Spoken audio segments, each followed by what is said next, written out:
Mnogi vrtlari misle da se krajem ljeta završava i sezona sjetve, ali prava istina je potpuno drugačija.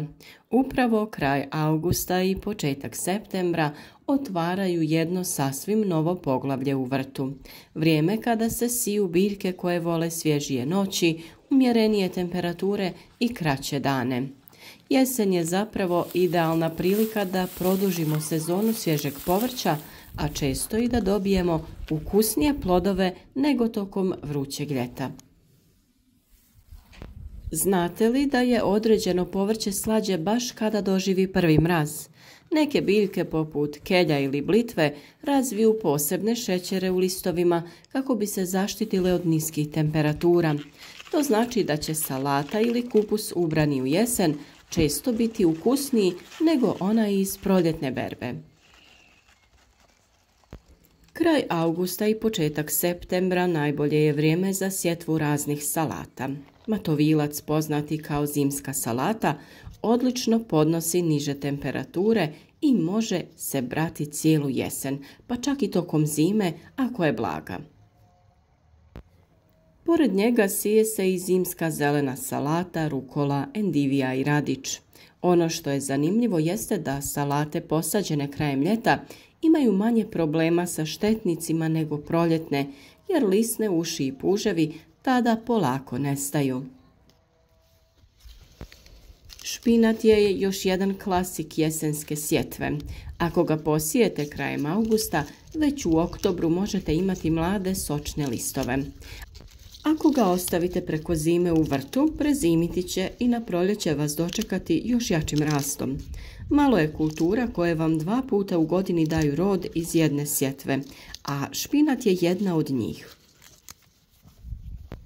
Blitva je također zahvalna, brzo miče i daje rod sve do zime.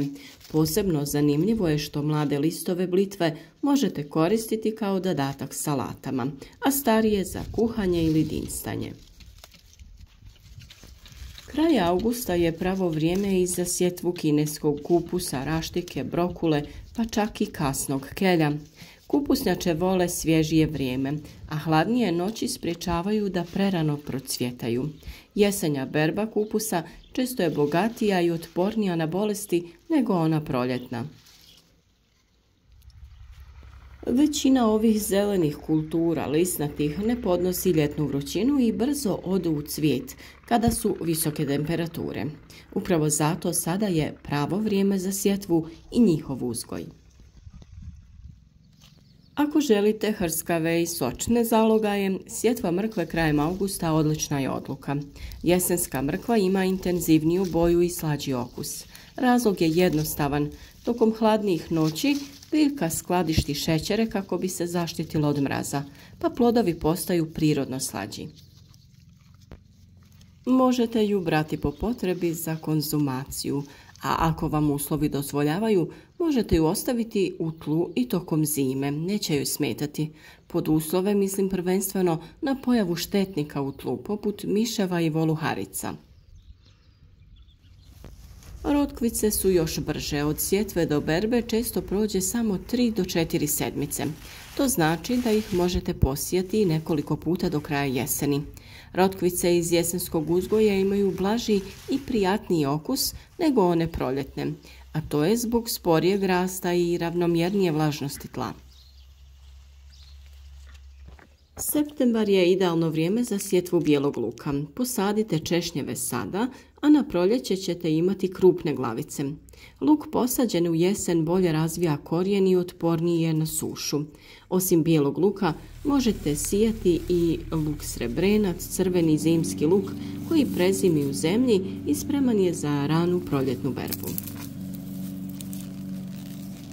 Mnogi vrtlari ne znaju da se grašak i bob mogu sijati i u jesen. Ako ga posijete krajem augusta ili početkom septembra, biljke će niknuti i razviti se dovoljno da prezime, a čim u proljeće zatopli, krenuti će brže od bilo koje proljetne sjetve. Tako ćete prve mahune imati ranije nego ikada.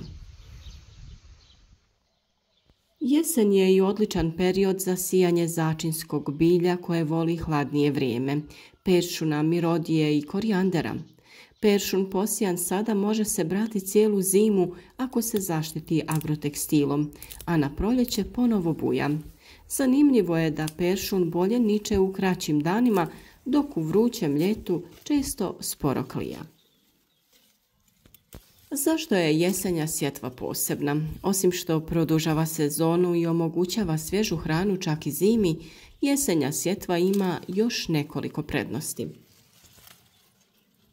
Prvo, zemljište je toplo od ljeta pa sjeme brzo klija. Drugo, nema više ljetnih vrućina koje stresiraju biljke. I treće, štetnici i bolesti su znatno manje aktivni. Još jedna zanimljiva činjenica je da biljke posijane u jesen obično imaju jači imunitet. One se razvijaju polako, u stabilnim uslovima i spremne su da prežive zimu ili da daju kvalitetan jesenski rod.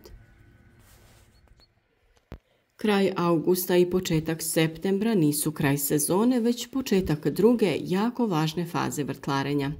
Tada možete posijati lisnato povrće, mrkvu, rotkvice, luk, grašak, bob i razno aromatično bilje. Jesen vam pruža priliku da uživate u povrću punijeg okusa, otpornijem na bolesti i spremnom da vas hrani čak i kada se temperature spuste. Ako do sada niste probali jesenju sjetvu, pravo je vrijeme da otkrijete ovu tajnu iskusnih vrtlara. Vaš vrt može davati plodove mnogo duže nego što mislite.